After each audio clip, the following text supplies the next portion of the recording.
Ами ако ви кажа, че кацането на Луната може да не е това, което си мислим?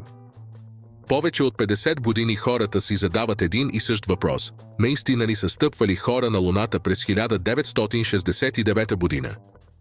От Земята ракетата се нуждаеше от масивни двигатели, хиляди литри гориво и мощни ускорители, но от Луната маничък модул някак си се изстрелва в космоса, без видими пламъци или истинска площадка за изстрелване. Експертите все още спорят как лунният модул се е издигнал почти без резервоар за гориво, без изпускател на струя и почти без защита от радиация. Над 700 оригинални ленти от кацането на Луната мистериозно изчезват и единствените кадри, които имаме, са нискокачествено излъчване.